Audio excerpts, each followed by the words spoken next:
Bom dia a todos. Meu nome é Sofia Dontos. Eu queria, em primeiro lugar, só agradecer ao convite da professora Elizabeth para estar aqui hoje. Eu sou advogada de contencioso civil e arbitragem do TES Advogados e já participei de algumas atividades aqui na faculdade e eu espero que vocês aproveitem muito essa semana e, enfim, todos os eventos. Eles são realmente muito importantes para a vida profissional de vocês. Eu queria saber se vocês querem se apresentar também. Falar alguma coisa? Então, vamos... Tá, joia. Então, vamos lá. Muito obrigada, doutores e doutoras, pela presença nesta audiência simulada do procedimento arbitral número 01/2019, SEC-Z, estabelecido entre Atlântida Enterprises LTDA de um lado e Companhia Corcunhas dos Portos Reais do Estado de São Paulo e Tabajara LTDA de outro.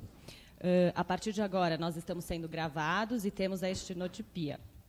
Para fim de identificação, eu gostaria que os patronos das partes se identificassem no momento de suas respectivas falas. Meu nome é Sofia Dontos, sou árbitra-presidente, e gostaria que os meus colegas de painel se apresentassem.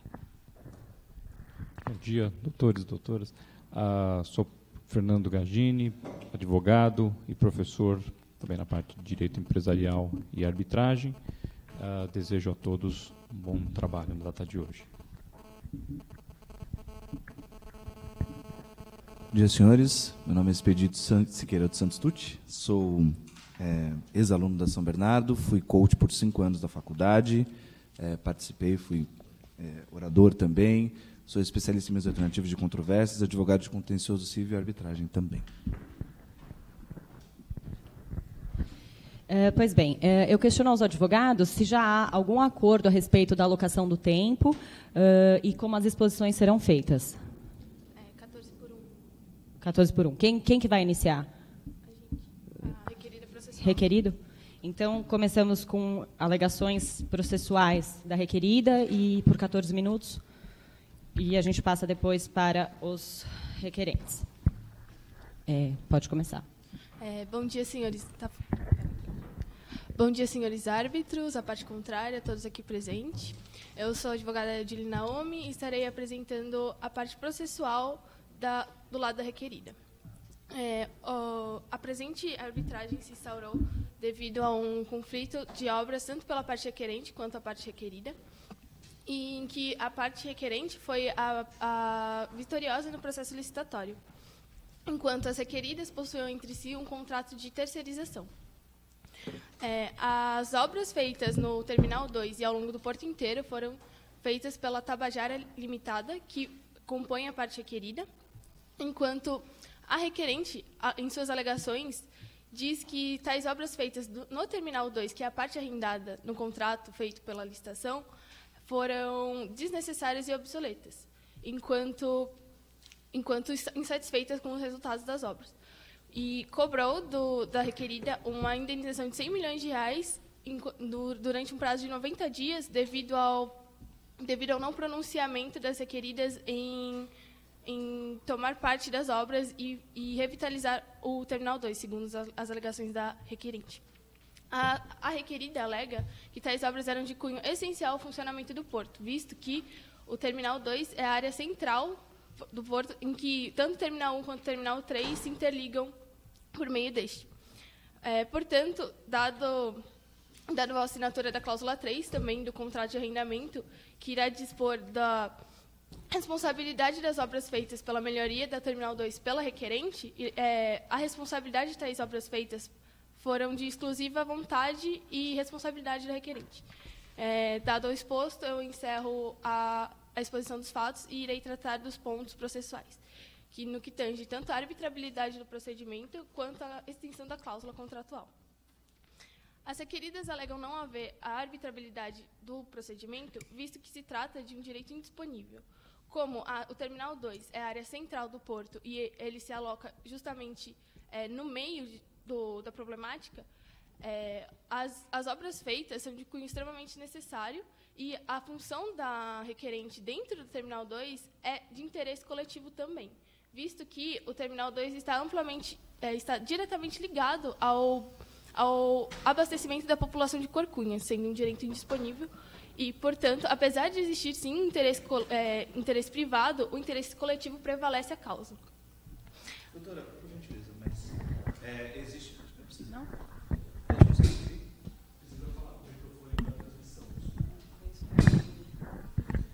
Doutora, por gentileza, o fato de que nós temos aqui no presente procedimento uma quantificação da indenização e uma licitação cujo contrato previa a arbitragem não obsta à sua alegação?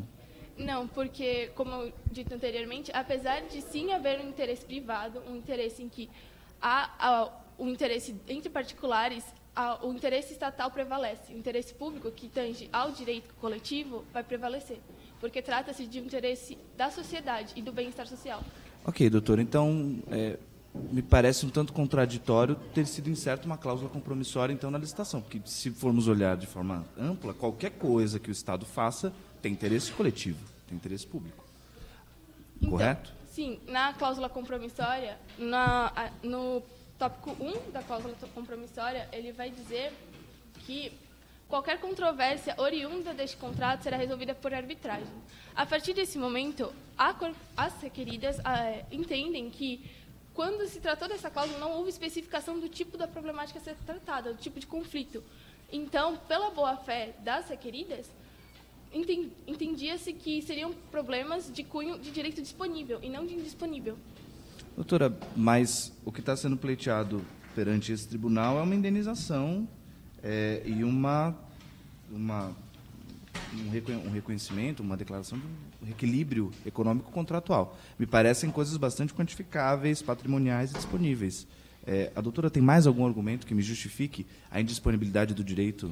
Bom, a indisponibilidade de determinado direito, ela não decorre necessariamente da natureza jurídica do contrato, que lhes são subjacentes, mas da importância que tem para o interesse público, para a sociedade e o bem-estar social. Então, a partir disso, como se trata também de uma rescisão contratual e de uma repactuação em que pode prejudicar o funcionamento portuário, as requeridas entendem que afeta o abastecimento da população de Corcunhas, visto que isso se daria por um processo um tanto conflituoso e que talvez necessitasse a paralisação da atividade. Doutora, uma dúvida. Não estamos diante de matéria eminentemente contratual? Sim. E daí dizer disponível? Por Sim. que sustentar essa indisponibilidade? E outro ponto que eu questiono. A sua argumentação não estaria indo em sentido contrário à própria reforma da lei de 2015, da lei de arbitragem, ao reconhecer essa possibilidade de se trabalhar com a matéria envolvendo a administração pública? Não, porque o artigo 1º da lei de arbitragem, ele vai... o 1º da lei de arbitragem, ele vai dizer qual a forma que o ente público pode participar da arbitragem, sendo que nele é claro que são somente direitos disponíveis. Portanto, direito indisponível não entra na questão da arbitragem. Mas, então, gostaria de saber qual é a parcela do direito que vocês entendem como indisponível? Porque, a partir do momento que vocês inserem num contrato de licitação, inclusive no edital, né, que esse contrato vai ser regido por uma cláusula compromissória, parte-se do pressuposto de que a administração pública ela tinha esse conhecimento antes, né? Tem toda uma logística e uma expertise diferenciada quando se trata de contratos administrativos e, obviamente, isso deve ter sido medido antes de se fazer a licitação.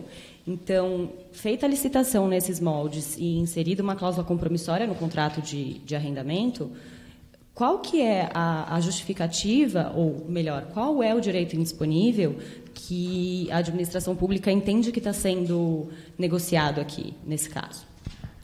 Então, não é a negociação de um direito indisponível, visto que direito indisponível não é transacionável. Porém,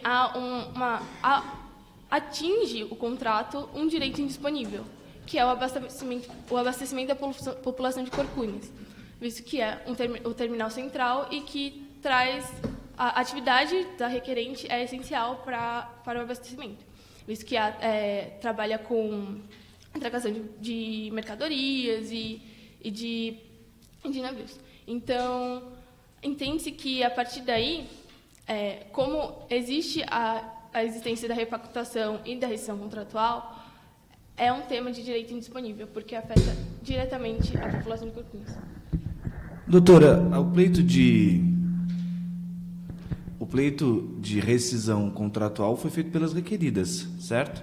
Então, muito me espanta, porque me soa como uma estratégia, né, processual, e que, assim, vocês pleiteiam a rescisão e alegam a disponibilidade de direito pela rescisão. Então, me parece muito contraditório que vocês, através de uma alegação de vocês, de um pedido de vocês de rescisão, queiram invalidar o procedimento arbitral. Doutor, poderia me esclarecer esse ponto? Que fico um tanto quanto desconfortável com relação a tal pleito e a indisponibilidade fundamentada no pedido de rescisão. A indisponibilidade advém do abastecimento portuário, e a rescisão da cláusula contratual se dá pela alegação de que não houve o cumprimento da cláusula terceira, do contrato de arrendamento. Portanto, as requeridas entendem que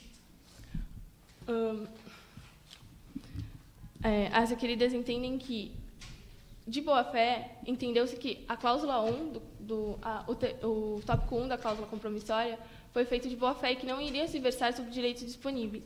E aqui seria muito mais adequado aplicar um processo judicial do que uma arbitragem.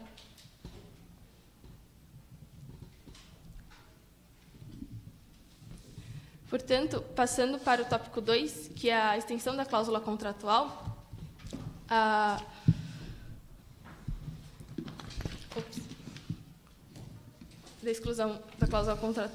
exclusão da extensão da cláusula, questiona-se a presença de compromisso, visto que a Tabajara ela se coloca no polo passivo da relação e ela não assinou o contrato, a cláusula compromissória, sendo que a cláusula compromissória, o ordenamento entende que precisa de uma concordância tácita, uma anuência expressa, quer dizer.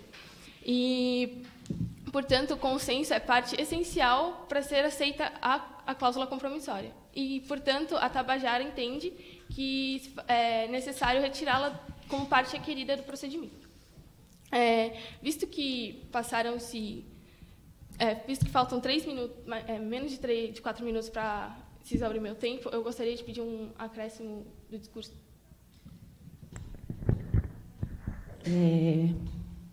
No meu cronômetro aqui, você ainda tinha 4 minutos. 4, tá. Tem uma pergunta, doutora.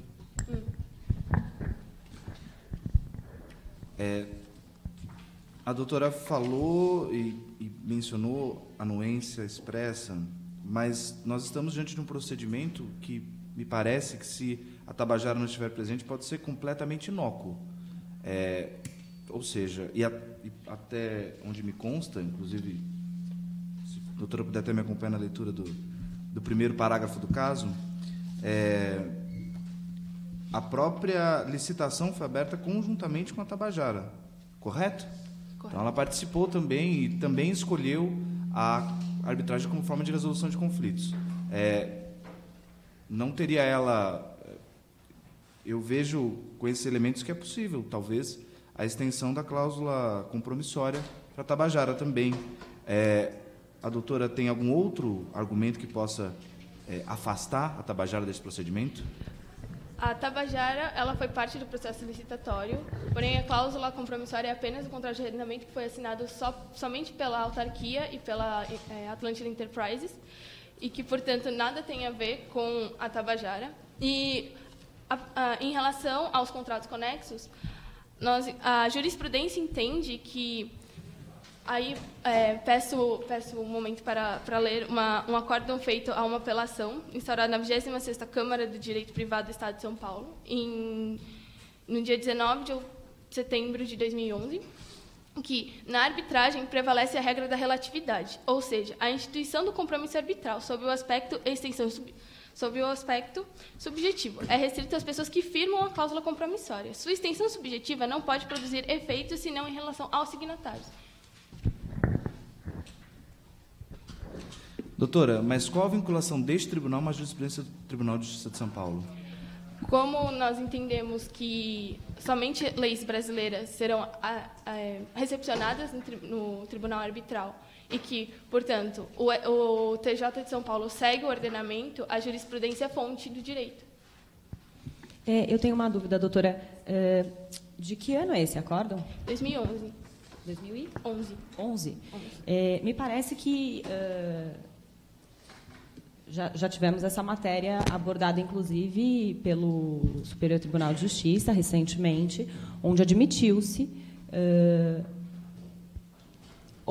melhor dizendo, não se parte necessariamente da assinatura do contrato, onde se previu uma cláusula compromissória, para que a parte estivesse relacionada em todo o núcleo, né, negocial. Então, com todo respeito, me parece que essa jurisprudência está ultrapassada e, atualmente, o que se entende é que há, sim, a possibilidade da extensão da cláusula compromissória. Como faltam alguns segundos para se exaurir o meu tempo, eu peço uns 3 minutos para de acréscimo. 2. O caráter do artigo 4º da Lei de Arbitragem, ele vai estabelecer que o contrato precisa ser escrito e precisa ser assinado. Então, portanto, existe sim uma necessidade de consentimento expresso. E há também não só o termo de anuência, né, a anuência do contrato, da cláusula contratual, mas também a Tabajara precisava ter um consentimento expresso, visto que não houve, visto que ela não estava presente no contrato de arrendamento e que esse contrato simplesmente se veio a partir da autarquia e da Atlantic Enterprises.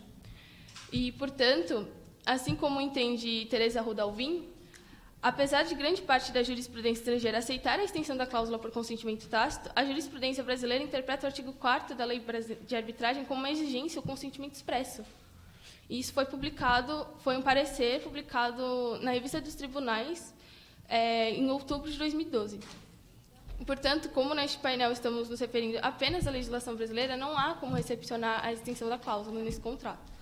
E também, em relação aos contratos conexos, a finalidade contratual se diferenciava, visto que entre as requeridas havia um contrato de terceirização para obras durante o porto inteiro, ou seja, eram de matéria necessária e de funcionamento.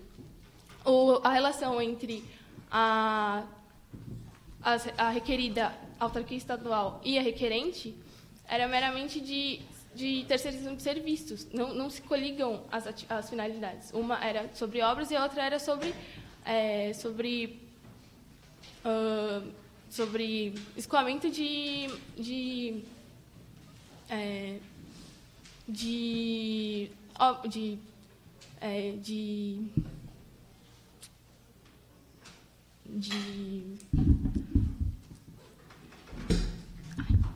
Doutor, o seu tempo está acabando. Tá. Então, partindo desse pressuposto, eu também vou ler a jurisprudência de Carlos Alberto Carmona, que é imprescindível a presença na arbitragem de um terceiro sendo imprescindível a presença na arbitragem de um terceiro que não afirma o compromisso ou que não celebrou um contrato em que se insere a cláusula compromissória, já se sabe que o processo arbitral não pode prosseguir, devendo ser providenciado o envolvimento do terceiro sob pena de o árbitro ter que extinguir o processo arbitral sem julgar o mérito. Se a solução do problema do litisconsórcio necessário pode ser providenciada, de um modo ou de outro, pelo juiz na arbitragem, o árbitro está normalmente engessado. Se o terceiro, cuja presença for necessária na arbitragem, não for signatário do compromisso arbitral, nada e ninguém poderá obrigá-lo a participar do processo arbitral. É direito seu do terceiro resolver seus litígios perante a autoridade judicial, de modo que será legitimada a sua resistência se quiser rejeitar a via arbitral. Então, portanto, como não houve a anuência, e segundo o artigo 5º da Constituição Federal do Acesso à Justiça, a Tabajara tem o direito de não participar da presente arbitragem. Doutora, o seu tempo acabou. E no total, acabou ficando com 3 minutos, né? Então, eu já, de antemão, estou concedendo a vocês 3 minutos também para fazer alegações processuais. Então, vocês podem começar as alegações processuais. A requerida... Vocês querem fazer intercalando? Tudo bem. Então, vamos fazer agora a réplica, 1 minuto, e depois tréplica, e depois a gente passa para as alegações. Sim, obrigada pela palavra. O que não me ficou claro, senhores árbitros, foi que um dos pontos trazidos pelo procedimento arbitral 01 de 2019, que esclarece alguns pontos do nosso caso concreto, é que é alegado pelas requeridas que deve-se retirar a arbitrabilidade do presente procedimento arbitral pela defesa da irregularidade da presença compromissória no contrato de arrendamento. E eu não vi essa defesa sendo feita, e é o que eu irei contestar.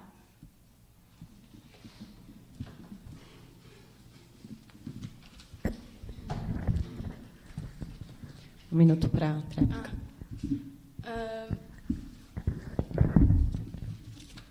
A extensão da cláusula, certo?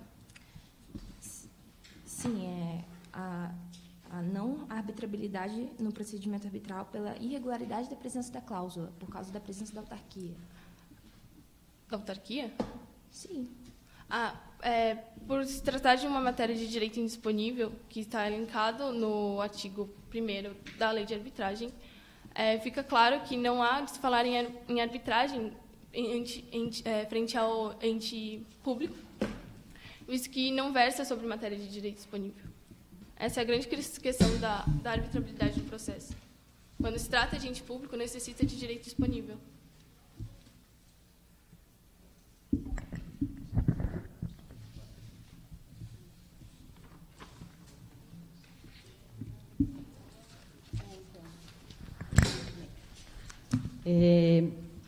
Bom, então agora a gente passa para as alegações processuais da requerente. Só para fazer um esclarecimento, via de regra, se faz alegações processuais, 1 minuto para réplica, 1 minuto para tréplica. Então, apesar dessa ordem ter sido invertida agora, nesse primeiro momento, quando a gente for passar para as alegações de mérito, a gente vai manter a ordem original, tá? Então, agora o requerente tem 14 minutos também para fazer as suas alegações processuais. Muito obrigada. Bom dia, senhores árbitros, meus cumprimentos aos demais colegas. Eu só gostaria de reiterar um ponto na apresentação da introdução do caso feita pela defesa da requerida. Nome da doutora. Sim, desculpa. Eu sou a Ana Caroline Kopkel e estarei representando a parte requerente, a Atlântida Enterprise, a parte processual. Voltando, eu só gostaria de reiterar a introdução, que foi dito que o valor de 100 milhões foi por uma indenização, e foi isso que foi dito, mas, na verdade, foi porque a requerente teve de fazer obras para poder sanar o prejuízo que ela teve com as obras desnecessárias e obsoletas feitas pela requerida. Só esse ponto que eu gostaria de reiterar, que não foi dito, foi omisso. A minha argumentação se dividirá em 2 tópicos. O primeiro trata da arbitrabilidade do processo arbitral celebrado com a autarquia e vai se subdividir em embasamento legal e doutrinário, o direito em questão ser patrimonial disponível e o reconhecimento da arbitrabilidade em processos nacionais que envolvam um ente público. O segundo tratará sobre a extensão dos efeitos da cláusula compromissória e legitimidade passiva da requerida Tabajara. Eu falarei da existência de contratos coligados, requisitos para que se tenha extensão desses efeitos e a posição da jurisprudência através de casos análogos.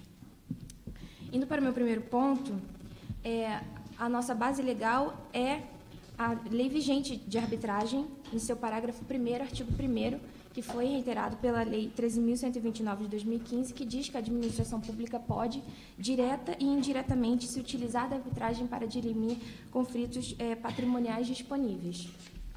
E isso é algo necessário, devido a todo o avanço social que há e ao veloz crescimento da economia, que meio que imperceptivelmente uniu as entidades públicas e privadas em contratos, inclusive no direito administrativo, pois foi necessária essa flexibilização de conceitos e formas para satisfazer os contratantes. A participação do ente público em celebração de contratos é uma realidade. E esses contratos muitas vezes envolvem um valor monetário muito alto, e o objeto desses contratos precisam de soluções rápidas quando há conflitos, e é necessário e é oferecido isso através do procedimento arbitral. Além disso, na resolução administrativa 09 de 2014 da CANCE-CBC, que é a Câmara que ambas as partes se submeteram para a realização do processo arbitral, diz claramente a possibilidade da participação do ente administrativo. Eu peço licença para a leitura. Diz no enunciado 1, as arbitragens que envolvem a administração pública respeitarão o regulamento da CANCE-CBC sem prejuízo de aplicação da legislação nacional. Além disso, há outros diversos dispositivos legais que permitem a participação do ente público, como a Lei de Parceria Pública e Privada, as PPPs, a Lei de Concessões de Serviços Públicos, a Lei número 13.140, que versa sobre a mediação quando há controvérsias no âmbito da administração pública, objeto do nosso contrato. Inclusive, recentemente, foi publicado no Diário Oficial o Decreto Paulista 64.356, que diz sobre o uso da arbitragem para a resolução de conflitos que a administração pública direta em suas autarquias sejam parte. Ou seja, o exato objeto do nosso caso. Doutora, agradeço o apreço que a doutora tem pela arbitragem, por saber das vantagens que a arbitragem traz, mas eu tenho uma questão objetiva aqui e que eu preciso resolver, que nós precisamos resolver, que é saber se a demanda, se o objeto que os senhores submeteram à nossa apreciação é arbitrável ou não. Eu gostaria que a doutora, se possível, por gentileza, me esclarecesse em relação à disponibilidade do direito aqui pleiteado, por gentileza. Sim, será um próximo ponto a ser elencado. O direito em questão ser patrimonial disponível. Para ficar mais claro, vamos separar arbitrabilidade subjetiva e objetiva. A arbitrabilidade subjetiva é aquela que diz na Lei 9.307, que é a Lei de Arbitragem, que diz que as pessoas capazes poderão valer-se da arbitragem para dirimir conflitos, ou seja, é aquela que diz quem é capaz de participar do procedimento arbitral.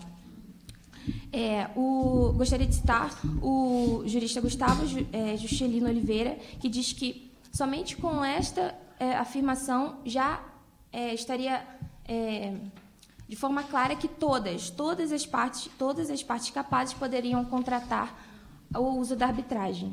A Lei 13.125 só trouxe o esclarecimento de que a administração pública é totalmente capaz de participar. E o que consiste a arbitrabilidade objetiva, ou seja, ela versa sobre litígios relativos a direitos patrimoniais disponíveis. Ou seja, os direitos patrimoniais disponíveis são aqueles que podem ser objeto de arbitragem.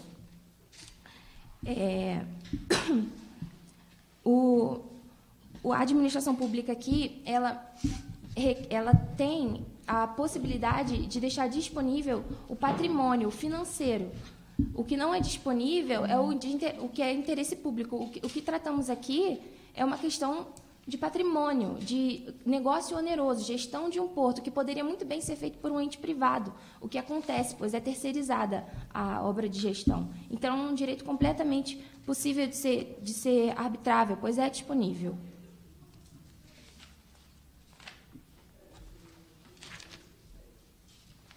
O exemplo que eu gostaria de trazer é o caso Laje, caso célebre, consagrado, que o processo em questão decorreu da incorporação da União de Bens das Organizações Laje e do espólio de Henrique Laje. A União ela concordou a criação de um juízo arbitral, mas após a decisão, a sentença arbitral, ela disse que era um direito indisponível, que não poderia ser arbitrável, questionou, inclusive, a constitucionalidade da lei de arbitragem, da arbitragem, não havia ainda a lei de arbitragem. Porém, foi validado a sentença arbitral como justa. Já indo para o nosso segundo ponto, sobre a extensão dos efeitos da cláusula Doutora, compromissória... desculpa interromper, só para a gente não perder aí a toada. A doutora falou em responsabilidade, em a arbitrabilidade subjetiva e objetiva, né? E eu queria saber se, de alguma forma, a arbitrabilidade subjetiva está relacionada à competência da administração pública. Pode ser um pouco mais clara? A administração pública tem regras sobre competência, Sim. né? Então, quais são as matérias que ela tem competência para legislar, para contratar, enfim, tem uma série de regramentos próprios. Sim. E aí eu quero saber se, quando a gente está falando em arbitrabilidade subjetiva, a gente está falando de competência da administração para contratar, para... Eu acho se que... em algum momento esses dois conceitos estão interligados. Eu acho que podem estar ligados, sim, porque ela diz quem pode participar do processo arbitral. E a administração pública, ela pode participar. O que é a questão aqui é o que está sendo o objeto dessa participação da arbitragem, ser disponível ou não disponível. E é algo totalmente disponível, pois é relacionado a patrimônio. Não é um direito que está sendo retirado do interesse público, não é algo que está ferindo a coletividade. Inclusive, nesse sentido, há uma jurisprudência do Tribunal de Justiça de São Paulo e do STJ que falam sobre essa indisponibilidade, e eles dizem que o que versa sobre o interesse da coletividade se sobrepõe aos particulares, como dito pela colega deferente da requerida. Porém, o que é objeto da administração pública e pode ser da arbitragem é aquilo que é de interesse secundário do Estado, que não é os direitos de interesse público, que esses são intocáveis. Não é uma questão que... O que estamos falando aqui é de uma questão de um contrato oneroso, entende? Então, é totalmente arbitrável. Então, não se a lei permite que a administração pública firme contratos de arrendamento, ela está permitindo que a administração pública, de alguma maneira, disponha de determinados direitos. Sim. Ou obrigações. Sim. E é com base nesse fundamento que há a possibilidade de se firmar um contrato onde se preveja uma cláusula compromissória. Isso. Só para ver se eu entendi o raciocínio. É isso. Obrigada. E indo para o segundo tópico... quanto tempo que eu tenho? Eu gostaria de falar sobre a existência de contratos coligados. Primeiro, uma definição: contratos coligados podem ser vistos como uma pluralidade de contratos de relações jurídicas contratuais estruturalmente distintos, porém ligados, que compõem uma única operação econômica ou social. Eu gostaria de legitimar essa definição com um autor chamado Leonardo Xavier, que diz que a causa ou razão econômica a causa ou razão econômica dos contratos, quando congruentes, é razão suficiente para caracterizar a coligação, o que vemos aqui no nosso caso. Doutor, se me permite uma dúvida, qual a razão de estarmos tratando dos contratos coligados? Poderia esclarecer? Sim.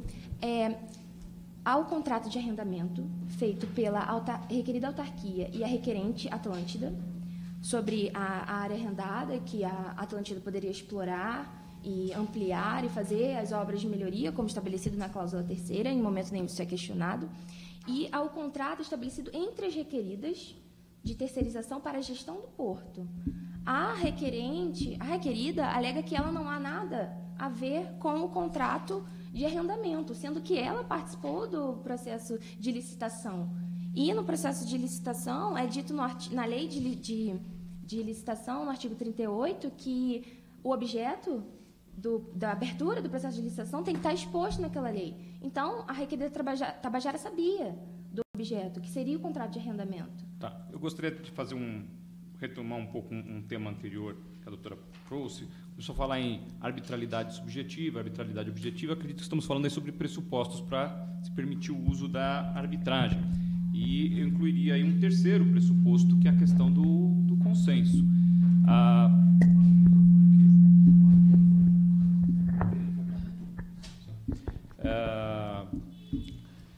Foi bem explanado pela doutora o que seria a arbitragem subjetiva, no que diz respeito à pessoa, né, a objetiva quanto ao próprio objeto. Esse terceiro pressuposto, o consenso, que me parece ser o tema que estamos tratando, como é que esse consenso se manifesta para que alguém possa se vincular à arbitragem nos termos da lei? Então, esse consenso é dito na lei de arbitragem também, que as partes acordam, né? Elas escolhem a arbitragem, sendo que também há esse consenso, no caso, implícito da requerida Tabajara. O que a lei diz a esse respeito? Como é que se manifesta esse consenso? A lei de arbitragem. Então, ele se manifestaria pelo fato dela concordar com essa cláusula compromissória, pelo fato dela ter vinculação com a requerida Corcúnias. Então, podemos dizer que há uma coligação, há uma ligação entre esses contratos e deve haver... Só um minuto, eu gostaria de pedir acréscimo de tempo.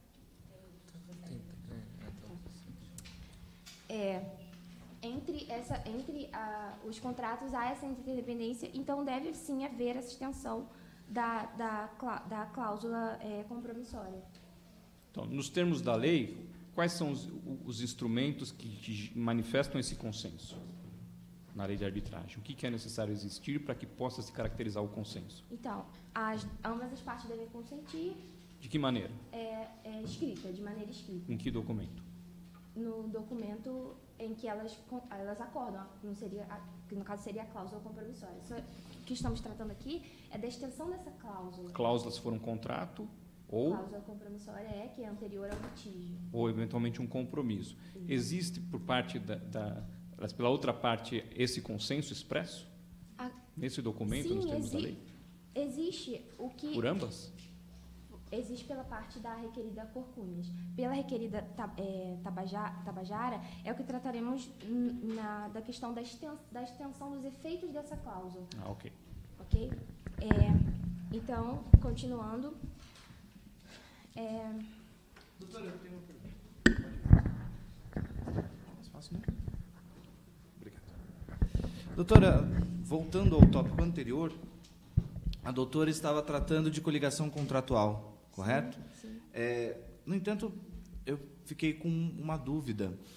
Nesse caso, nós temos os contratos que funcionam de forma completamente independente. O contrato firmado entre as requeridas existia antes do contrato de arrendamento firmado e provavelmente vai continuar existindo depois, não sabemos. E o objeto do contrato entre as requeridas é completamente diferente do objeto do contrato de arrendamento. Ainda assim, a doutora afirma que há uma coligação contratual? Eu afirmo, senhor árbitro, porque, apesar do escopo dos contratos serem diferentes, eles têm um objeto em comum, que é o terminal, o porto. O contrato de arrendamento trata sobre a área arrendada do Terminal 2, que ela faria as obras de, como diz na cláusula 1 do caso concreto, de embarque e desembarque, o embarque e desembarque das mercadorias, e o contrato entre as requeridas é um contrato que faz as obras necessárias para que haja viabilização do porto. São completamente conectados, entende? Pois o contrato de arrendamento não poderia haver uma boa efetividade da aplicação da atividade feita pela requerente se não houver um ambiente apto para que ela faça o que lhe foi encarregado no contrato de arrendamento, que lhe foi concedido. Por isso que eu afirmo que deve haver a extensão dessa cláusula os efeitos da cláusula de compromissória. Eu gostaria de... Acabou? Não sei quanto tempo. 1 minuto. Tá. Eu gostaria só de citar alguns pontos dos requisitos consolidados já pela extensão da cláusula, que são principalmente baseados no princípio da... Só um minuto.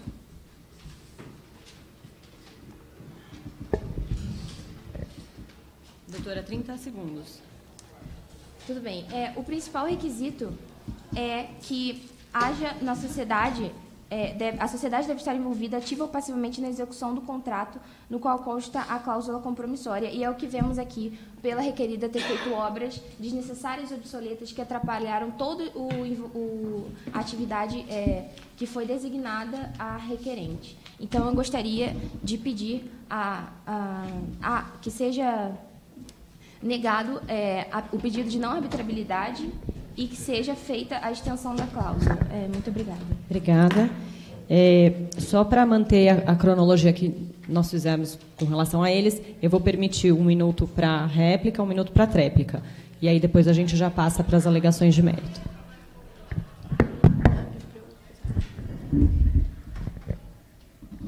A senhora alega que há a hipótese de extensão da cláusula, mas para a parte requerida não ficou muito claro em que momento isso se aplica, visto que os contratos têm finalidades diferentes, há uma relação anterior entre Tabajara e autarquia muito antes da relação entre autarquia e Atlântida. As matérias que versam são diferentes, as finalidades, então, portanto, a que ponto se estende a cláusula por contrato conexo, visto que... Sim.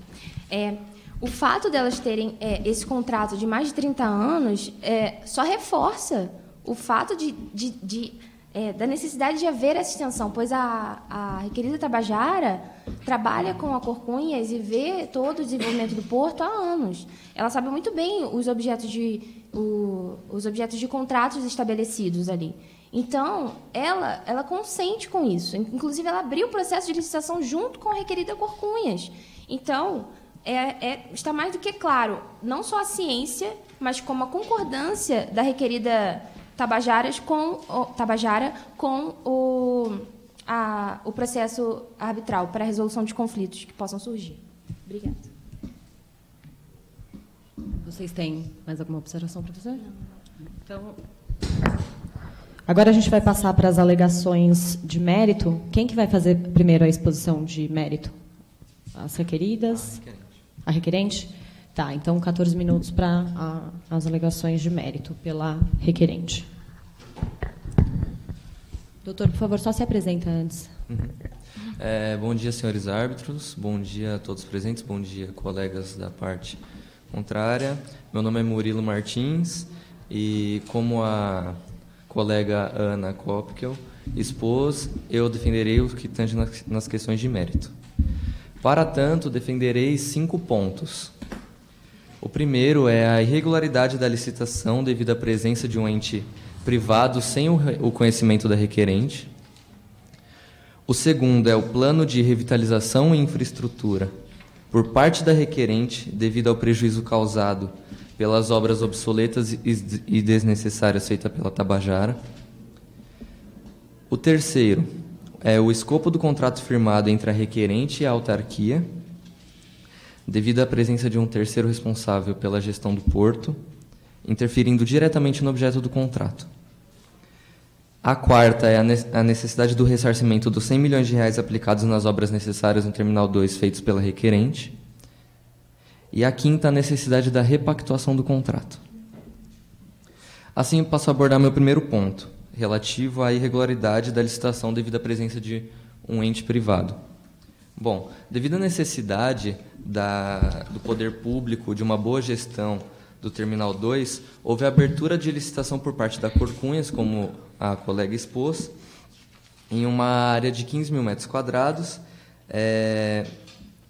para o andamento econômico e estrutural do terminal. E quem se consagrou vencedora foi a requerente Atlântida. Todavia, um ente privado, juntamente com a autarquia, por um equívoco, estava no processo licitatório, sem a devida ciência por parte da requerente. Doutor, eu queria que você, então, se o senhor puder me esclarecer, eu não estou compreendendo como é que um ente privado estava junto com um ente público numa licitação. Sim. O doutor consegue... No caso prático, está exposto... Complementando, até para ficar claro aqui para o tribunal, o senhor está afirmando que esse ente privado também participou do contrato? Da abertura de licitação. Do contrato? Do contrato, não. Não. Pois a Lei 8.666 de 93, que em seu artigo 1º, parágrafo único, expõe quem tem a capacidade de abrir o processo licitatório em área pública. Bom, já exposto, a Tabajara abriu o processo licitatório em área pública e é uma empresa privada. E nós, a requerente por garantia, deveria ter a transparência antes de firmar o contrato. Doutor, por gentileza, há alguma menção no caso de que a requerente não soubesse de que foi a autarquia e a Tabajara quem abriu o processo licitatório? Sim, a requerente não sabia do ente privado, doutor, no processo licitatório. Há alguma menção no caso prático de que a requerente não soubesse da presença da Tabajara? Não há menção, porém... Okay. Não... Certo. E de onde o doutor tira essa informação? Devido à irregularidade do processo. Não, doutor, eu não estou perguntando a sua alegação. Sim. Eu estou perguntando de onde o doutor tira esta afirmação. O doutor está afirmando que a requerente não sabia de um fato. Sim. Nós estamos baseados unicamente no caso prático, sim, correto? Sim. Muito obrigado. Então, eu preciso saber de onde o doutor tirou essa informação. Do caso prático. Doutor, mas o doutor acabou de me falar que ela não está no caso prático. A informação de que a Atlântida não soubesse da Tabajara, da participação, presença, do fato de que a Tabajara ajudou a formatar a licitação, enfim, seja o que for. Eu gostaria de saber que o doutor me apontasse parágrafo, linha e onde está escrito que a Tabajara não tinha conhecimento, que a Atlântida não tinha conhecimento de que a Tabajara... Não tem no caso prático. Obrigado. Portanto, senhores árbitros... Desculpa me intrometer, assim, mas me parece que essa informação existe no caso prático, ela está na ordem processual número 1, tá? É o ponto material número 1, na página 2, regularidade da licitação. O ponto central da discussão deste argumento reside na informação do caso prático de que a licitação foi realizada em conjunto pelas partes requeridas. Neste sentido, a requerente sustenta a irregularidade do referido processo licitatório. Me parece que existe, sim, essa informação no caso prático. Sim. Então, para tanto, abordarei meu segundo ponto, que é sobre o plano de revitalização e infraestrutura por parte da requerente, devido ao prejuízo causado pelas obras feitas pela Tabajara. A empresa Tabajara, como consta no caso prático, realizou obras pelo porto, inclusive na área arrendada. Tais obras não produziam efeitos e eram ultrapassadas. Prejudicavam o andamento do porto e principalmente do Terminal 2. Houve tentativa de comunicação por parte da requerente e estabeleceram um prazo de 90 dias para que as requeridas apresentassem um plano de revitalização por inteiro e, se excedesse, a requerente mesmo o faria. Planos com uma estrutura adequada, pois não era mais divisão da requerente o prejuízo causado pelas obras feitas pela Tabajara. E sem outras opções, a requerente teve que tomar a iniciativa, saindo do escopo do contrato firmado, onde eu abordarei no meu próximo ponto. Senhores árbitros, como consta na cláusula 3ª do contrato de arrendamento, no caso prático, por favor, me acompanhe, está na 2ª página, parágrafo 6º.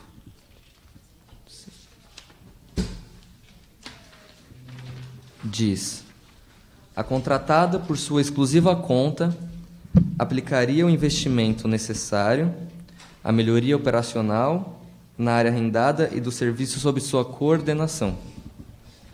Bom, senhores árbitros, não é possível interpretar uma cláusula por ela mesma. O que liga o objeto ao contrato, porque o que é essa melhoria operacional? Por favor, me acompanhe novamente, está na página 1ª, parágrafo 6º.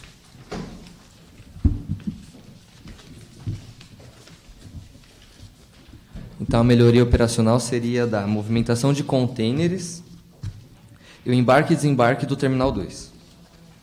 Bom, primeira página, parágrafo 6º, cláusula 1ª do contrato de arrendamento. Diz: a melhoria operacional deveria ser sobre a movimentação de contêineres e o embarque e desembarque do Terminal 2.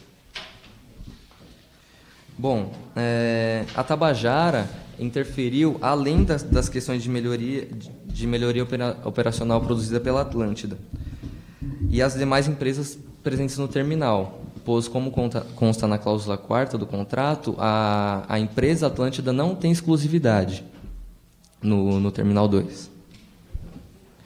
Bom, ela não fez as obras necessárias e as que fez eram obsoletas e desnecessárias. Sim. Há algum fundamento para se afirmar que as obras eram obsoletas e desnecessárias? Senhor árbitro, no caso, nós não temos acesso às obras. Ok, obrigado. Bom, a empresa Atlântida teve a necessidade de fugir do escopo firmado entre a autarquia. E mesmo após a notificação das requeridas, elas fecharam os olhos às outras interpretações do contrato e apenas focaram na cláusula 3ª. Então, as obras feitas pela requerente são obras necessárias e imprescindíveis que extrapolam a melhoria operacional, pois o prejuízo não era mais por aceitação da requerente. Então, senhores árbitros, passo a abordar o meu 4º ponto, relativo à necessidade do ressarcimento dos R$100 milhões aplicados pela requerente.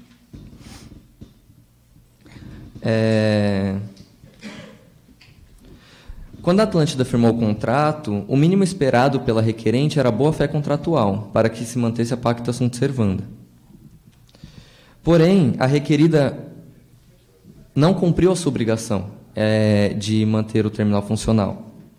Para a requerente, teve a necessidade de fugir do escopo, como eu expus anteriormente. Então, é fato que houve um desequilíbrio do contrato. A requerente faz as obras para não prejudicar o andamento do terminal. E existem 2 pontos da teoria da imprevisão que se encaixam no caso. O primeiro é o acontecimento extraordinário, devido à necessidade da requerente fugir do escopo do contrato. E o segundo é a onerosidade excessiva nitidamente obtida pelas requeridas. O professor Orlando Gomes diz: quando uma prestação de obrigação contratual se torna, no momento da execução, notavelmente mais gravosa do que era no momento do que surgiu. Isso se encontra no livro de contratos dele, 26ª edição. Doutor, me parece que a necessidade de manutenção do porto, da infraestrutura para o seu funcionamento, inclusive que permitisse a exploração da atividade pela requerente, me parece algo totalmente previsível. Eu gostaria de entender em que momento ou de que forma o conceito de imprevisibilidade pode ser encaixado aqui na situação que a gente está tendo. Foi no momento que a requerente teve necessidade de fugir do escopo do contrato firmado, porque era imprevisível que as obras precisariam ser feitas pela Atlântida. Mas me parece que esse tipo de contratação, o arrendamento, é justamente para que o ente privado assuma determinada área, que ele invista nela, para que haja a viabilidade de o exercício de uma atividade. Então, se a requerente arrendou determinada área, ela já deveria saber que determinado investimento deveria ser feito para que ela pudesse desenvolver as atividades dela. Me parece totalmente previsível isso. Se saiu ou não do escopo, não me parece aqui que faz muito sentido falar que saiu do escopo, né? Porque o escopo era esse, o escopo do contrato era um investimento por parte da requerente em determinada área pública para que ela pudesse exercer uma atividade remunerada. Então, acho que... Sim. Senhora árbitra, o escopo do contrato, essa melhoria, é justamente o que consta na cláusula primeira, como eu expus, que é sobre a movimentação de contêineres, o embarque e desembarque do terminal. Então, a melhoria aplicada pela Atlântida é apenas nesse quesito. O resto é o escopo do contrato firmado entre as requeridas, a responsabilidade era da Tabajara, de ter feito essas obras. Doutor, uma dúvida a esse respeito. Então, existe um pleito aqui de ser compensado em R$100 milhões por obras que, unilateralmente, a requerente entendeu necessárias. É isso? Sim. Contratualmente, essas obras tinham alguma previsão? As obras feitas pela requerente? Sim. Senhor árbitro, nós pedimos que eles apresentassem um plano de obras, foi notificado o prejuízo, e devido a isso, por um prazo de 90 dias, eles não apresentaram esse plano, e por necessidade a requerente teve que tomar a iniciativa de fazer as obras. Então houve a notificação? Houve as notificações. E decorreu o prazo dos 90 Decorreu o dias, prazo e se cedeu. Não houve resposta por parte? Não houve resposta por parte da requerente. Perdão. Elas alegaram que as obras eram necessárias e que foram previstas em contrato. Porém, nós não temos acesso ao contrato firmado entre as partes. E essas obras que vocês realizaram, vocês aguardaram esse prazo de 90 dias? Aguardamos e se cedeu. Ok. Bom, o meu tempo está quase acabando. Eu peço mais 2 minutos. Tem 17 minutos, lembra que eu... Sim, todos? Tá bom, obrigado. O artigo 478 do Código Civil aponta exatamente isso sobre onerosidade excessiva, com objeto de resolução do contrato. Todavia, não é por interesse da parte requerente a resolução do contrato. O artigo 479 prevê a resolução do contrato pode ser evitada e oferece ao réu a modificar a condição do contrato. Doutor, me surge uma dúvida. Sim. O doutor pede alega a irregularidade da licitação e não quer a rescisão depois? Não. Aliás, eu até gostaria de... Eu vou puxar um ponto anterior, com licença, tá? Me parece um tanto quanto contraditório. O doutor alega a irregularidade da licitação pela participação da Tabajara na licitação, seja ela qual for, e, em seguida, requer a coligação contratual... coligação contratual não, perdão. A extensão da cláusula compromissória à Tabajara, que, segundo o doutor, nem deveria ter participado do procedimento, me parece um tanto quanto muito contraditório. Senhor árbitro, o senhor tem razão nesse ponto, porém, o que a gente tem necessidade de repactuação é com a Corcunhas e não com a Tabajara. Nós não temos ligação com a Tabajara. Então, não tem apenas com a Corcunhas. Tá, então tem exceção da cláusula compromissória ou não tem? Eu sei que é uma pergunta de direito processual. Tá. A minha pergunta é essa, só gostaria que você objetivamente. Eu não tenho embasamento para essa resposta. Obrigado.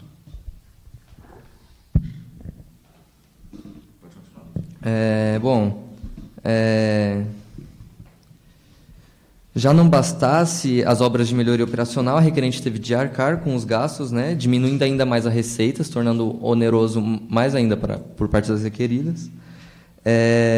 Mas também todas as empresas atuantes no Terminal 2. Com isso, há necessidade do ressarcimento por parte das requeridas ao investimento aplicado. Então, eu passo a abordar o meu último ponto sobre a repactuação do contrato. O professor José Santos Carvalho Filho, em seu Manual de Direito Administrativo, define a repactuação como uma espécie de reajuste possível em um déficit gerado entre as partes. Senhores árbitros, como vim expondo uma série de fatos, é notório o déficit obtido pela requerente. O professor Celso Antônio Bandeira de Mello, na sua obra de curso de Direito Administrativo, indica situações que são necessárias para restabelecer o equilíbrio econômico entre as partes. E uma dessas situações, ele diz: os agravos econômicos sofridos em razão de fatos imprevisíveis produzidos por forças alheias às pessoas contratantes que convulsionam gravemente a economia do contrato. Bom, em virtude dos fatos mencionados, concluo que a devida posição necessária de extrapolar o escopo do contrato firmado, deve haver a repactuação do contrato, devido a interesse por parte da requerente, o reequilíbrio econômico e a vontade de continuar atuando no ramo de gestão portuária. Com isso, reitero os pedidos da minha colega sobre o que tange as questões de mérito. O senhor acabou o seu tempo. Sim. Eu vou interromper porque a gente já estava trabalhando com um tempo um pouco maior.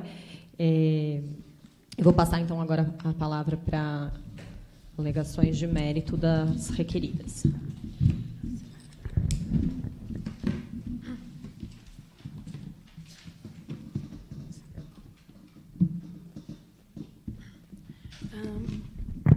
Bom dia a todos. Primeiramente, antes de discutir a questão de mérito, gostaria de cumprimentar os senhores árbitros, a parte contrária e a doutora Naomi. Eu sou Heloísa de Moraes. Pois bem, para começar, gostaria de fazer um breve resumo sobre os tópicos que irei tratar durante a exposição. O primeiro diz respeito à licitação e à sua validade. O segundo diz sobre a figura da Tabajara, que é uma empresa privada no contexto das realizações das obras feitas pela mesma no Terminal 2. E, no terceiro tópico, irei tratar sobre a responsabilidade da requerente quanto às obras que a mesma também realizou no Terminal 2. Primeiramente, quanto à questão da licitação e a sua validade.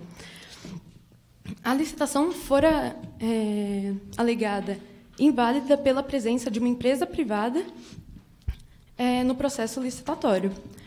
Todavia, segundo a Lei 8.666, de 93, que fala sobre as normas gerais de licitação e contratos administrativos, em seu artigo 1º, parágrafo único, diz que entes indiretamente controlados por uma autarquia estadual podem, sim, ser submetidos a essa lei. Portanto, o contrato de terceirização que as requeridas possuem, a Tabajara e a Companhia Corcunhas dos Portos Reais, coloca a empresa privada nessa condição. Doutora, desculpa. O que diz o artigo... A doutora conseguiria ler o artigo para nós, por favor? O artigo 1º, parágrafo único, admite que as entidades controladas direta e indiretamente pela União, ou, no caso, a autarquia estadual, nesse sentido, estão subordinadas ao regime dessa lei. Tá. Doutora, quando se fala de controle na lei, acredito eu que seja falando de controle societário, de algum modo. Alguma participação dentro da empresa. Existe essa informação, no caso de que a Tabajara tenha algum tipo de... ou de que o Poder Público tenha algum tipo de participação na Tabajara ou não? Participação na Tabajara? Participação, quando eu falo de participação, eu falo de participação societária. Não, na parte do contrário. No caso, não disse.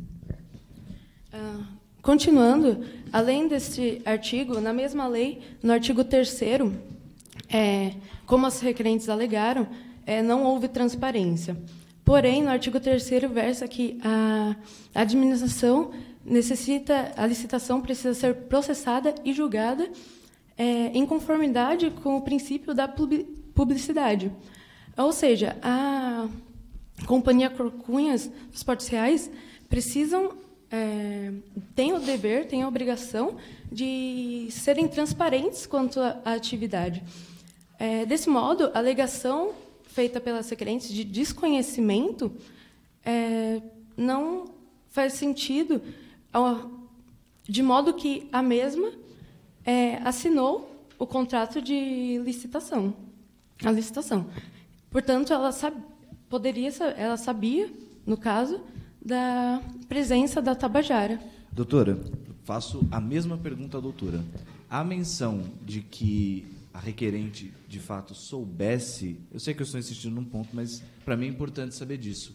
Há menção de que a requerente soubesse de que o fato de que a Tabajara participou da licitação fosse público ou não? No caso, a licitação deve ser processada e julgada. É um dever da Companhia Corcunhas, está no artigo, e... No caso, diz que as duas, de forma conjunta, abriram a licitação. Está no 1º parágrafo do caso. Continuando, na mesma lei, no artigo 9º, diz quem não poderá participar da licitação. E, nesse caso, nos incisos, não consta que uma empresa como a Tabajara, empresa privada, não poderia participar. Ou seja, a invalidez não cabe, a invalidez da licitação não cabe nessa situação.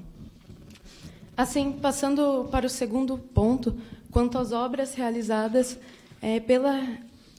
pela empresa privada, Tabajara, no Terminal 2. É fundamental, neste caso, lembrar do contrato de terceirização firmado pelas requeridas, pois é um contrato que foi feito há mais de 30 anos, muito antes do contrato de arrendamento, no caso, com a requerente, e que dá a responsabilidade de gestão, logística e revitalização do porto para a Tabajara.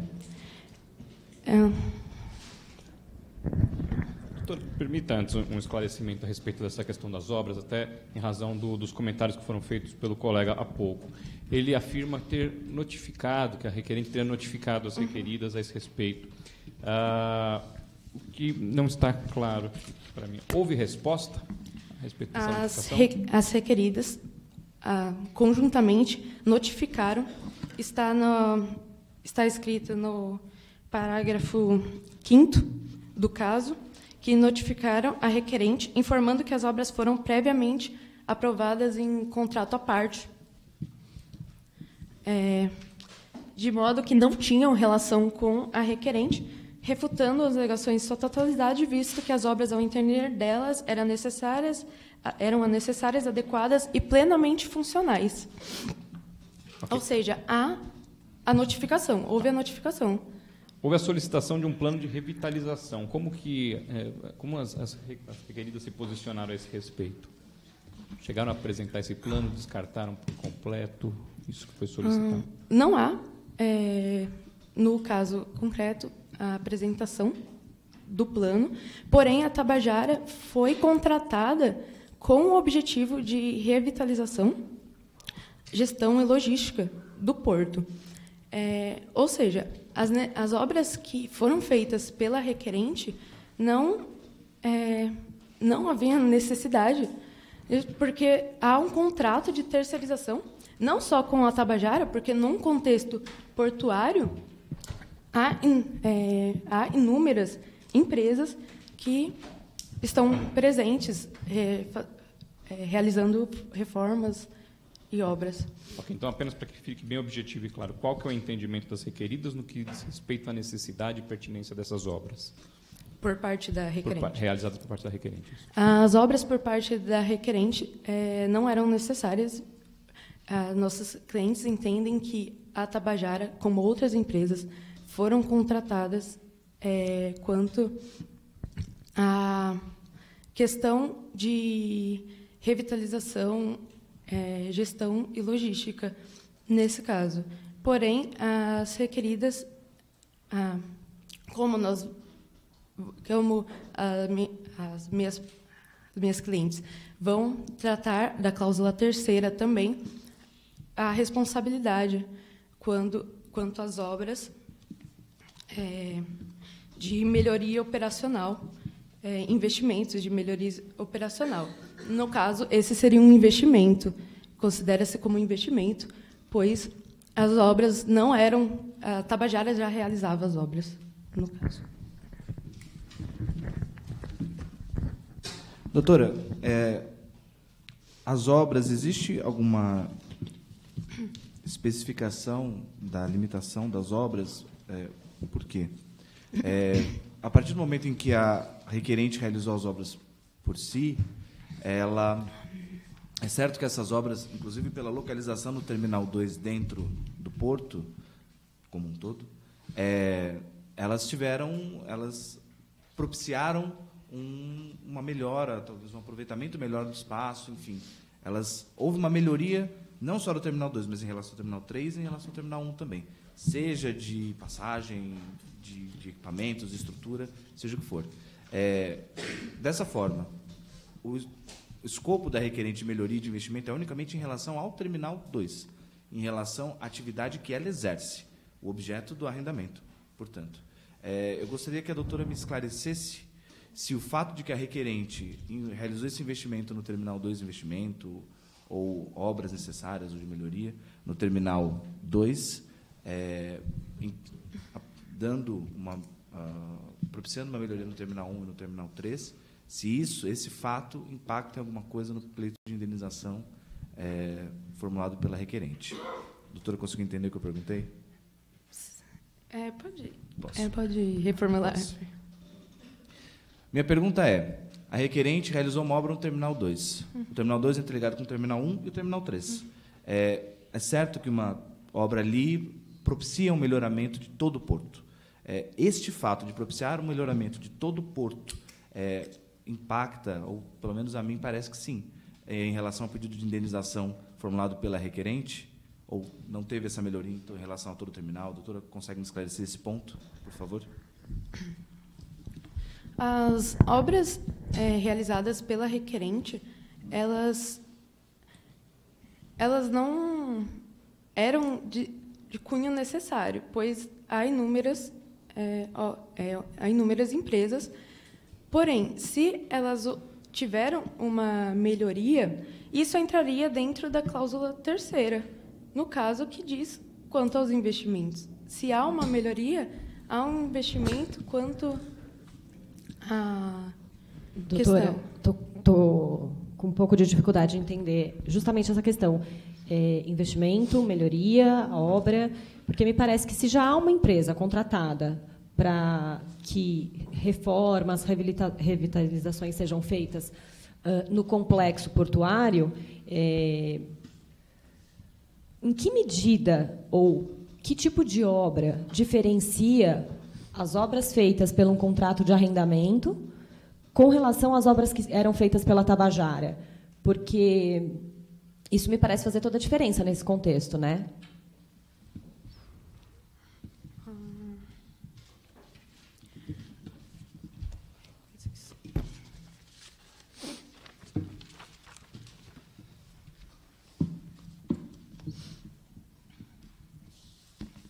As obras realizadas pela requerente, a requerente, no contrato de arrendamento, não tinha essa função de... como posso dizer? Não é a mesma função. Como mesmo falaram, o escopo, o objetivo do contrato de arrendamento é diferente do contrato de terceirização. No caso... a Tabajara, como já foi falado, tinha como função e responsabilidade a revitalização do porto e a logística, a gestão. Porém, também as obras da Tabajara, no caso, estavam ligadas ao porto todo. Os contratos de arrendamento são diferentes nesse sentido e de obras por conta em requerente estar ligada ao Terminal 2 e a Tabajara estar ligada ao terminal todo. No caso, fazendo obras também. Tudo bem, mas aquele terminal era um terminal de uso misto, né? Não era um terminal privado. Não existia só uma atividade da requerente. Em algum modo, outras atividades eram feitas lá, por isso que ele é misto, né? Ele não é exclusivamente privado. Nesse sentido, me parece haver uma necessidade de identificar exatamente onde foi feita essa obra. E, partindo da premissa de que era uma concessão que não era exclusiva, me parece que temos um problema aí. Porque, se não é exclusiva, em qual medida... a Atlântida ela era responsável pela manutenção daquele espaço que não é de uso exclusivo dela? A doutora consegue elaborar melhor isso? No caso, a autarquia estadual, a Companhia Corcunhas dos Portos Reais e a própria requerente estabeleceram em seu contrato conjuntamente na cláusula terceira de que seria responsável por sua exclusiva conta. Isso, aproveitando a sua pergunta, leva à Lei dos Portos, que diz, a Lei 12.815, de 2013, que diz que o arrendamento será passado para quem tiver um desempenho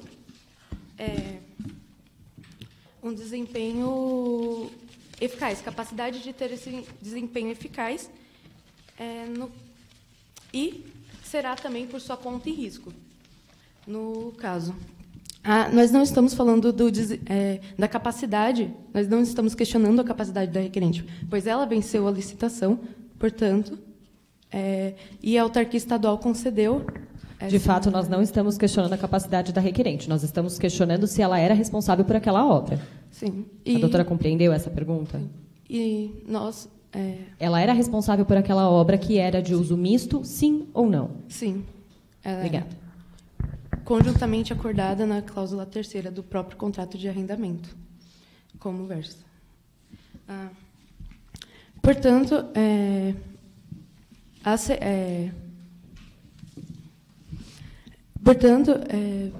retomando o tópico 2, quanto às obras, como já foi falado, o contrato de 30 anos é fundamental, o contrato de mais de 30 anos é fundamental nessa questão, portanto, de modo que demonstra confiança, e é necessário lembrar que a autarquia estadual e a Tabajara, empresa privada, não haveria motivos de não querer o pleno funcionamento do... Doutora, você tem menos de um minuto.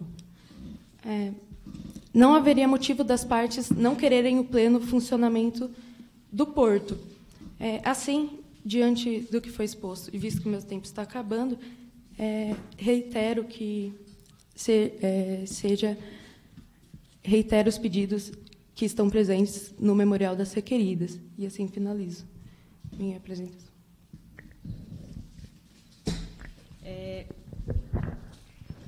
Muito obrigada, doutora, pela exposição. Nós temos agora 1 minuto para a réplica. Então, o doutor tem a palavra.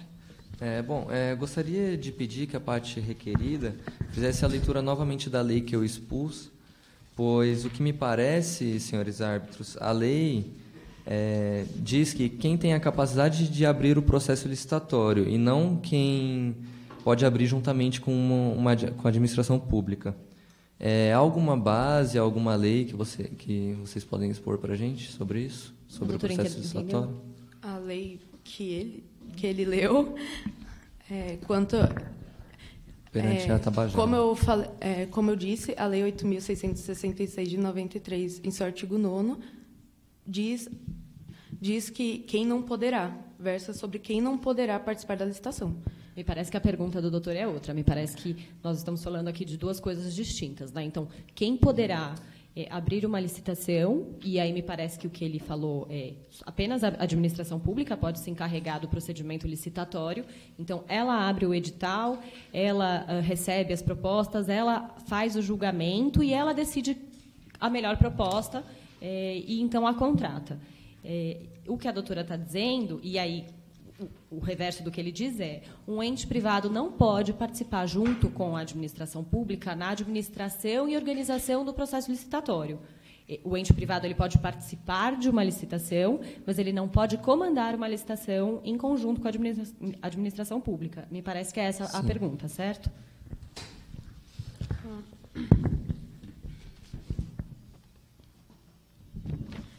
No caso, quanto à lei que eu disse novamente, quem não poderá participar, direto ou indiretamente, da licitação, a empresa privada não consta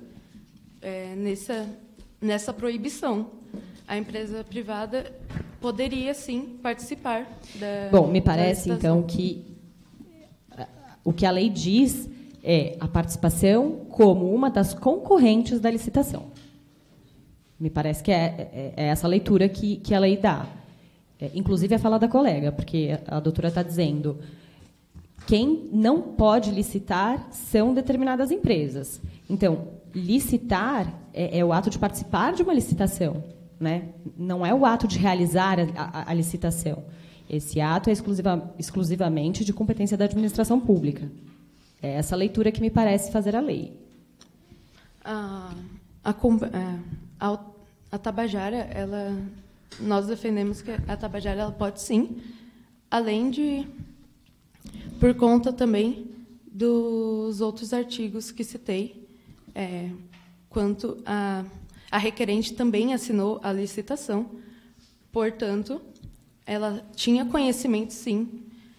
Agora, alega-se que ela não tinha conhecimento da presença da Tabajara quanto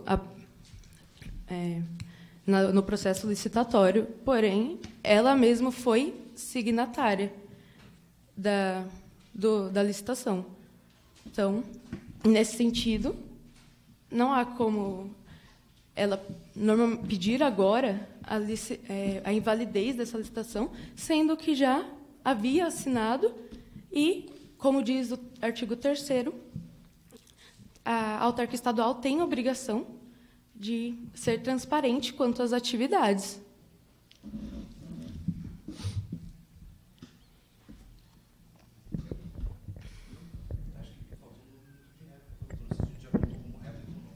Não, eu vou abrir agora.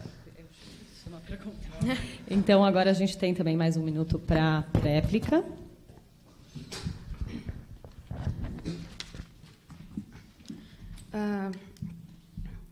Quanto eu enfatizo aqui, minhas clientes enfatizam que a cláusula 3ª do contrato de arrendamento, que coloca por exclusiva responsabilidade para a requerente, no caso da realização das obras feitas pela mesma, no valor de 100 milhões.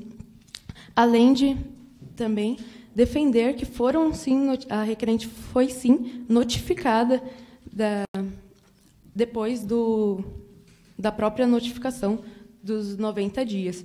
Porém, a Tabajara, o contrato da Tabajara com a autarquia é um contrato à parte da requerente, e as obras da Tabajara eram necessárias, adequadas e plenamente funcionais, o que a autarquia e a Tabajara desejavam que o porto fosse, num contrato firmado há mais de 30 anos.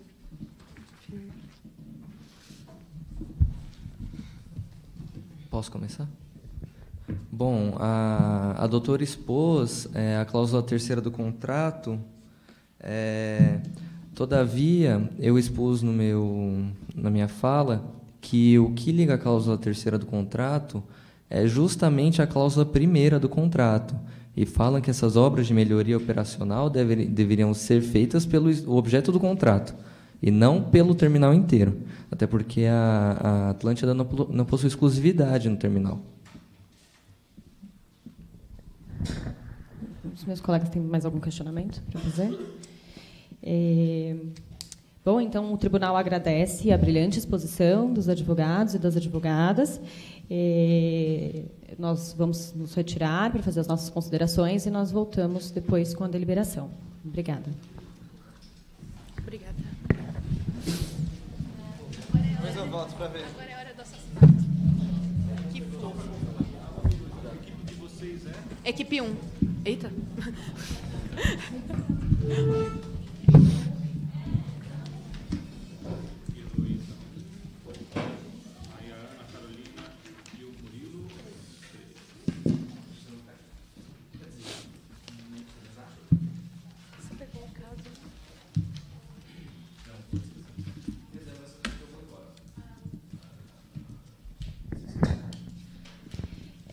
Pessoal, eu acho que a gente não combinou isso, mas eu acho que a gente pode fazer por ordem de como eles foram falando. O que vocês acham? A gente organiza assim. Então, vamos começar pela Naomi, né? Que foi quem começou a falar. Eu achei particularmente que você tem uma boa oratória. Me pareceu que, claro, um pouco por conta do nervosismo, mas, aliás, isso foi uma característica de quase todos vocês. Vocês ficam muito atrapalhados com o papel. É impressionante que o papel atrapalha vocês. A minha sugestão é, se precisar levar alguma coisa, fazer uma cartolinazinha, talvez com bullet points, mas, assim, uma folha, porque essa história de ficar virando folha e procurando a lei, ou não sei o quê, vocês ficam super atrapalhados, isso deixa vocês nervosos e vocês perdem a linha do raciocínio. E, então, isso é um recado meio geral, eu acho que quase todo mundo passou por isso em algum momento. Eu senti um pouco de falta de conhecimento de lei, principalmente com relação àquela questão de arbitrabilidade do direito ou não, e clareza em qual direito a gente está conversando, né?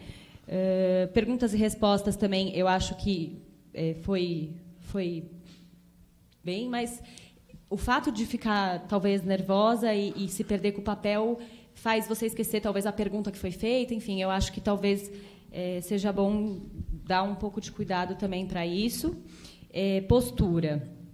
Eu não me lembro de você ter se apresentado quando você começou a falar, mas vocês precisam olhar para o tribunal. É o tribunal que vocês querem convencer, não a outra parte. E eu senti falta desse contato visual. A alocação do tempo, eu acho que vocês precisam, talvez, conversar um pouco mais. Mas, no geral, assim, é bom. Eu gostei, só esses comentários, né? Então... Permite um comentário geral a todos, essa questão de olhar o tribunal. Em alguns momentos, a conversa começou a ficar direta, né? Quase que assim, excluindo assim, o tribunal. Então, falava, já começava a responder diretamente, né? Perdeu um pouco a organização aqui do procedimento. Então, um pouco mais de atenção a esse respeito, manter o contato aqui com os árbitros. Vocês estão me odiando muito já ou não? Preciso me preocupar se eu vou sair daqui e tropeçar na rua. Eu sou muito mais legal do que eu pareço no tribunal, tá? Mas, antes de tudo, primeiro eu quero parabenizar a todos vocês por estarem aqui, por terem se disposto a trabalhar, a estudar e a expor aqui para a gente, porque eu sei que não é uma tarefa fácil, né? Exige muito trabalho, muita dedicação, tantinho de renúncia. Então, primeiro, meus parabéns, muito obrigado por essa oportunidade. Naomi, você fala bem, visivelmente. O que acontece vocês todos precisam ter clareza do porquê que vocês estão aqui. Vocês estão aqui para nos convencer. O que significa que a exposição de vocês não é para outra parte, você não quer convencer ela. Você quer me convencer. Quem te dá a indenização ou não, quem reconhece a arbitrabilidade ou não, sou eu. Somos nós. Então, é importante que você mantenha o contato visual o tempo todo com os árbitros, mesmo na réplica. Tá? Esse hábito de olhar... vocês ficam vendo Suits, e acho que a vida é que não é. É diferente, estou brincando, evidentemente, mas assim, o embate aqui, especialmente isso na prática da arbitragem, na realidade da arbitragem também é muito diferente. Se você for a uma audiência em uma arbitragem, assim, é muito diferente. É muito diferente. Mesmo do estilo em que ocorrem as audiências no judiciário. Bem diferente, bem mais amigável, normalmente. Mas, assim, olha para o tribunal. Eu sou muito chato quando eu treino alguém com postura. Então, eu preciso que vocês, primeira coisa, eu tenho uma vontade imensa de tirar as canetas da mão de todos vocês. Eu sei porque elas estão aí. Porque vocês precisam anotar, porque vocês querem anotar a pergunta, mas ela acaba virando uma muleta. Então, tirem as canetas das mãos de vocês. A postura que normalmente se adota na competição nacional e no MUT, o MUT é a competição internacional que acontece em Viena, tem outros, tem Hong Kong, tem outros lugares. É a seguinte, é isso aqui. Ó. Assim. Com leves movimentos de mão. Mas é basicamente isso. Então, isso ajuda por quê? Eu não vou perder... quando eu falo muito com a mão. Então, para mim, era desesperador quando eu precisava fazer isso. Mas... ajuda a fazer com que eu preste atenção no que você está falando, não no movimento da sua mão, nem na caneta na sua mão. Isso para todos, tá? Mas, enfim, você fala muito bem, mas é preciso adequar os seus argumentos. Muito cuidado quando você falar de indisponibilidade. Muito cuidado. Você precisa ter maior clareza. Eu sei que você tem um painel depois, agora. Mas, assim, aproveite 5 minutos, descansa 2 e em 3 você pensa nisso, tá? Como você vai abordar isso? Eu sei que é um ponto difícil, a gente sabe das dificuldades que o caso traz. Mas, assim, muito cuidado com isso, porque você acaba caindo num lugar de onde você não tem saída, né? Mas acho que, em relação a você, era isso que eu gostaria de dizer. E, para todos, senhores, eu vou explicar para vocês o que é uma réplica, todos vocês, porque nenhum de vocês fez réplica. Isso tem que ficar muito claro para vocês, tá? Réplica é um momento em que você pega um argumento, um único argumento, você tem 1 minuto para fazê-lo, correto? Você pega um argumento, uma frase, algo que foi dito pela parte contrária e rebate aquilo com seus argumentos. Você não pergunta, você não pede para esclarecer, você rebate. E só. É para que você tenha a oportunidade de deixar o seu discurso, terminar o seu discurso no topo. Isto é uma réplica. Qualquer coisa fora disso não é réplica. Eu também não entendi, particularmente, doutora, por que você pediu para fazer réplica antes. Eu não entendi se pediu ou não pediu, na verdade. Fiquei na dúvida. Então, assim, 14 por 1 é a alegria da galera. 14 por 1 é felicidade plena. Você vai expor, depois ela vai replicar, você vai triplicar, vai ser felicidade só. Tá? Não complica a sua vida. E muito cuidado com as réplicas que vocês fazem duplas. Aproveitem que vocês estão juntos, procurem argumentos juntos. Ouçam os discursos juntos, anotem, procurem argumentos de réplica, tá? Para isso que existe a dupla, por isso que vocês estão juntos, não é uma apresentação individual, tá?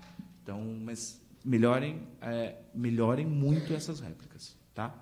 Pensem naquilo que vocês vão falar. É um tiro só. A réplica a gente chama de soco no estômago, sempre, tá? Mas vamos passar para eu vou fazer o seguinte, como a gente já está um pouco atrasado, eu acho que a gente pode fazer um geral assim do que a gente sentiu, né? Então eu vou falar pontualmente assim o que eu acho que é mais preocupante talvez em alguns aspectos.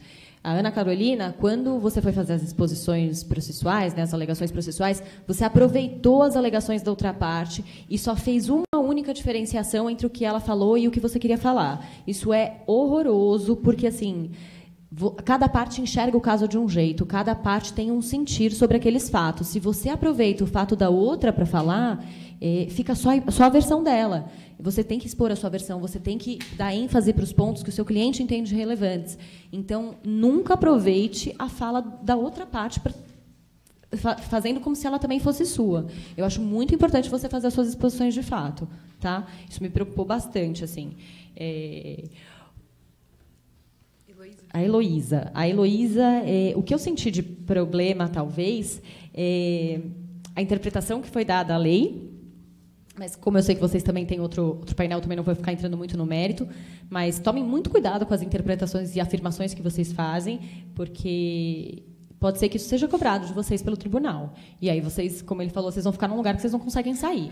Então, para vocês fazerem o tipo de afirmação que vocês estão fazendo, vocês precisam saber de onde vem essa afirmação. Quem foi que falou isso? Em que momento está escrito isso? Qual é a página que está escrito isso? Tanto doutrina, jurisprudência, enfim.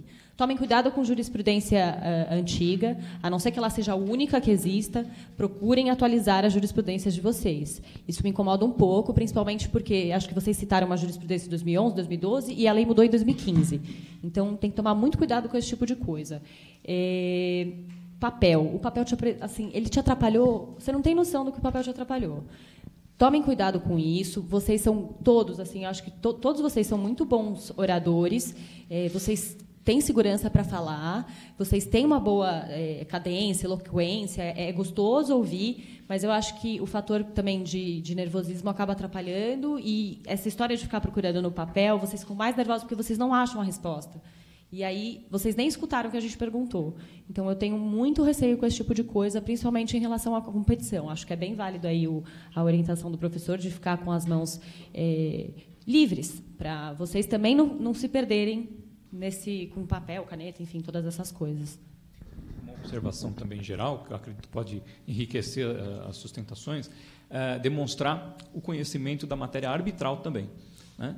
Dou um exemplo aqui. A Ana Carolina começou falando em arbitralidade, trouxe esse assunto, né? Arbitralidade objetiva, arbitralidade subjetiva, legal. E aí até levantei a bola de questionar a questão da convenção, do consentimento, até esperando que você completasse aquela informação, né, de demonstrar que você está claro para você como é que dá esse consentimento, né, seja via cláusula, seja via compromisso, e a partir daí levar para a sua tese da extensão e tudo mais. E aí senti que faltou um pouco, podia ter demonstrado, ficou um pouco insegurado, tem que ter o consenso, tá, mas como? Né?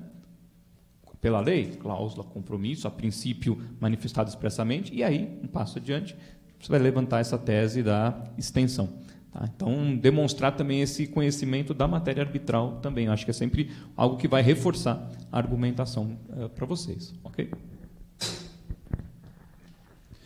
De fato, todos os senhores são muito, muito bons oradores. Eu vou fazer também um geral para não prejudicar. Mas, aquilo. Cuidado com o seu roadmap. Ele está muito grande. Roadmap é quando você faz exatamente a distinção do que você vai falar. Se você vai falar disso. Você deixa ele muito grande. Ele é quase um argumento. Então, aí você não terminou. Então, assim, faz ele menor. Ao invés de você falar de todos os subtópicos que você vai falar, fala dos tópicos. muito melhor. Porque isso também não te vincula. Por quê? Quando você fala, eu espero que você, quando você me diz que você vai falar, eu vou esperar isso. Tá? Mas você falou muito bem. Recebe melhor as perguntas. Recebe no sentido de... O árbitro perguntou, você falou assim, senhor árbitro, e aí você responde. Eu senti que você ficou... Desculpe, senhor Isaac, eu mandei fazer aquele papel de coordenadora chata. Nós estamos com uma área estourada. 2 minutos eu acabo. Doutor, não invente fatos. Eu ainda fui bastante delicado com você. Mesmo assim. Se você inventou fato, eu te mostrei que você inventou fato, fala assim, ok, e segue. Não insista naquilo que se você não tem certeza, tá? Mas você fala muito bem também, tá bom? A argumentação foi boa, melhor. Todo mundo vale a dica D. Para quem puder, tiver tempo disso, fundamentem mais, tá bom? Doutora, também a mesma coisa. Papel, vou me repetir, mas, doutora, cuidado com a lei que está citando, com os conceitos legais que está citando. Isso é muito importante. Participação, o que é participação tanto societária quanto participação na licitação, precisa saber disso, tá bom? Mas, senhores todos estão de parabéns, eu vou pedir a gentileza, licença da senhora árbitra presidente, de uma salva de palmas para os nossos competidores, por favor.